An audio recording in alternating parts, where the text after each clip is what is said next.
আসসালামু আলাইকুম। Doctor Faisal Kamal, general laparoscopic breast and colorectal surgeon, কর্মরত আছি বাংলাদেশ মেডিকেল বিশ্ববিদ্যালয়ে, যেটাকে সাবেক আপনার পিজি হাসপাতাল বা বিএসএমএমইউ নামে জেনে থাকতেন।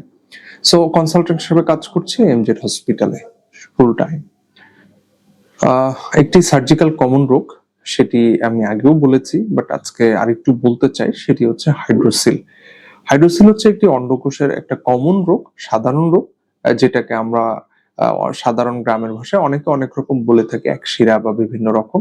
তো আমরা মেডিকেলের ভাষায় এটা হাইড্রোসিল বলে থাকি। অন্ডকোষের চতুর্দিকে যদি বেশি আকারে পানি জমে থাকে এবং এটি যদি ফুলে থাকে তাহলে, এবং অন্ডকোষটি এর ভিতরে, এই পানির ভিতরে দেখা যায় যে অবস্কিওর বা দেখা যায় যে ভিতরে বদ্ধ হয়ে থাকে, তখন সেটিকে আমরা হাইড্রোসিল বলে থাকি।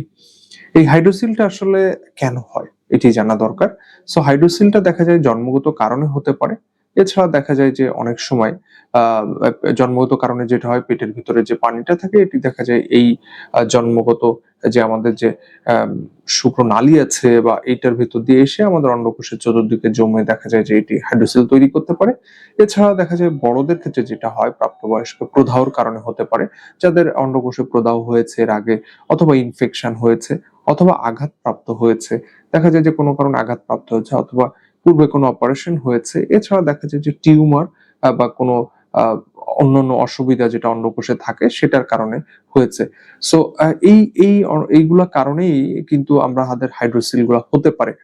এছাড়া অনেক সময় দেখা যায় যে হাইড্রোসিল এবং হার্নিয়ার মধ্যে একটা কনফিউশন লেগে যায়।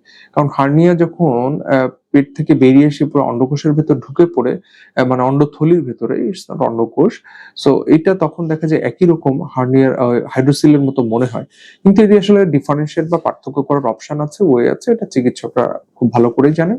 সো এই এই যে হাইড্রোসিল, এই পানি জমে থাকার ফলে এটা তৈরি হয়। সো এই কমন কারণগুলাই আমাদের মাথায় রাখতে হবে, বা এটাই নরমালি হয়ে থাকে।